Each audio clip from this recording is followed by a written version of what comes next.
Números do primeiro turno, de acordo com a pesquisa Datafolha. O ex-presidente Lula do PT tem 48% das intenções de voto. Lembrando que nessa pesquisa não tem o cenário de João Dória do PSDB. Lula tem 48% das intenções de voto, seguido do presidente Bolsonaro do PL com 27% das intenções de voto. Logo em seguida aparece Ciro Gomes do PDT com 7%. André Janones do Avante tem 2%, Simone Tebet do MDB 2%, Pablo Marçal do PROS 1%, Vera Lúcia do PST1 1%. Em branco, nulos e ninguém sabe com relação a quem votar nessa pesquisa 7%. Não sabem 4%. Felipe Dávila do Novo, Sofia Manzano, Leonardo Péricles, Emael, Luciano Bivar e também General Santos Cruz, esses não pontuaram na pesquisa de acordo com o Datafolha. Aí eu tenho os números de votos válidos. Lula do PT tem 54% dos votos válidos, seguido do presidente Bolsonaro do PL com 30% dos votos válidos. Lula, ele aparece num cenário bem otimista, de acordo com a pesquisa, entre quem tem 16 e 24 anos, que votariam no ex-presidente Lula, 58% dessa faixa etária. Entre os evangélicos, Lula aparece com 36% das intenções de voto. O Jair Bolsonaro, presidente que é filiado ao PL, ele tem no Centro-Oeste 42% das intenções de voto e entre as mulheres ele ocupa a posição de 23%. Vamos agora para a pesquisa espontânea. A pesquisa espontânea é aquela quando o eleitor é perguntado em quem votaria para a presidência da República e vem de cabeça e ele acaba falando em quem votaria. O número é o seguinte: Lula do PT com 38% das intenções de voto. Em março ele tinha 30%. Jair Bolsonaro do PL aparece com 23% das intenções de voto. Antes ele tinha 22%. Ciro Gomes do PDT aparece com 2%, Simone Tebet do MDB com 1%, não sabem ou não escolheram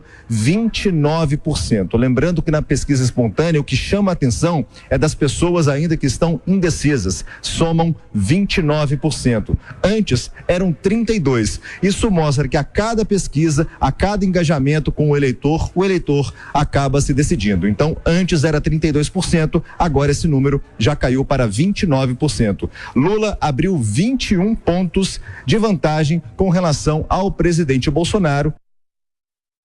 Momento de análise e opinião. Amanda Klein, aqui você atribui esse índice de Lula registrando 48%. Alguns analistas até falam que ele poderia vencer em primeiro turno. Você lê dessa forma? Acredita nessa possibilidade de Lula vencer as eleições em primeiro turno? Daniel, acho que primeiro é preciso fazer uma ressalva muito importante. Essa pesquisa retrata única e exclusivamente este momento. Ela não pode ser lida como uma previsão do que vai acontecer no dia 2 de outubro, porque tem muita água para rolar por baixo dessa ponte.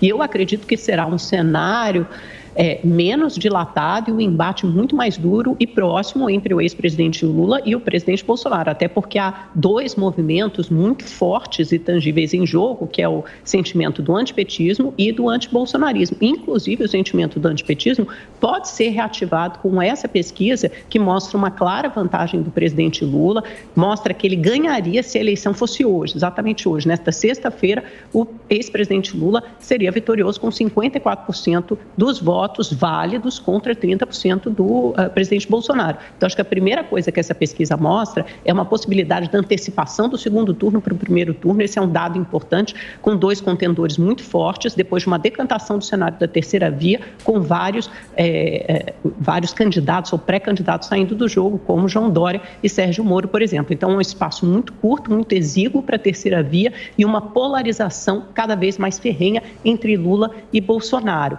Eu acho que acende o alerta certamente no QG da campanha do ex-presidente Bolsonaro, por mais que tente desqualificar os números do Datafolha. Uma coisa é certa, o presidente recuperou algum fôlego, depois ele estacionou e o ex-presidente Lula, segundo essa pesquisa, chega a 48% dos votos, ou seja, uma intenção de votos altíssima, provavelmente a mais alta que o PT teve desde que começou a disputar eleições em 1989 e, por outro lado, a economia dá sinais, principalmente por meio da inflação, de que não trará boas notícias, ou vai demorar muito a trazer boas notícias para o presidente Bolsonaro. E, querendo ou não, o eleitorado olha para isso e não acredita nessa narrativa de que a culpa é da guerra da Ucrânia ou dos governadores. O eleitorado pensa de forma mais prática e objetiva e responsabiliza o presidente da República. Entre os apoiadores do presidente Lula, coordenadores de campanha com quem eu conversei ontem, eles evitam um salto alto e disseram que é hora de calçar as sandálias da humildade, mas acreditam sim que a estratégia de campanha do petista tem dado certo, qual seja, não cair na cortina de fumaça, nas cascas de banana lançadas pelo presidente Bolsonaro, que é dessa guerra de narrativas, ou embates com o STF, ou então ameaças de volta ao comunismo, e insistir na agenda que interessa, que é a agenda do bolso do consumidor. E aí o consumidor tem sentido muito o peso da inflação. Tanto é que a fortaleza do Lula está entre quem ganha até 2 salários mínimos, eleitores do Nordeste, mulheres, negros, desempregados, e jovens de 16 a 24 anos. São nesses segmentos que o ex-presidente vai melhor. Salles, como avalia esses números? Confia na pesquisa Datafolha? Acha, por curiosidade, que a eleição pode ser decidida no primeiro turno? E nada da terceira via, né? Bom, terceira via morreu, né? Não sei, até porque a gente continua falando nesse assunto, porque se somar todos os votos da turma da terceira via, não dá 3%. Então, acho que numericamente ela já está morta faz tempo. Agora, essa fotografia que a Amanda citou do Datafolha, que não é à toa que a sociedade chama de datafalha, né? Ela tem errado, a Datafolha tem errado sistematicamente as previsões. Isso quer dizer que o presidente Bolsonaro está à frente do Lula? Talvez não, mas o que é preciso lembrar é que a sociedade sabe exatamente o que representa o retorno do Lula à presidência da República. Ter esse percentual de 48%, que são mais ou menos 54% dos votos válidos, é o caminho mais curto para o Brasil se tornar a Venezuela, ou, quem sabe, mais rapidamente a Argentina. É o que eles vão fazer no nosso país. Então, é preciso ter muito cuidado com essas tendências demonstradas por pesquisas, primeiro, porque elas erram muito, isso é fato, e segundo, porque acabam gerando um sentimento de desespero na sociedade em ver um condenado por corrupção cercado do que há de pior na política brasileira, com as ideias mais retrógradas, com as propostas mais atrasadas, estando na primeira colocação das pesquisas eleitorais. Eu acho que realmente recai sobre o presidente Bolsonaro, como a todos os líderes mundiais, um peso muito grande como consequência não só dos efeitos econômicos da pandemia, mas também da guerra da Ucrânia e da Rússia. O eleitor não tem efetivamente essa visão geral, sabe o que toca no bolso, mas eu tenho certeza que no momento certo ele terá um bom senso de ver quem é Lula de verdade.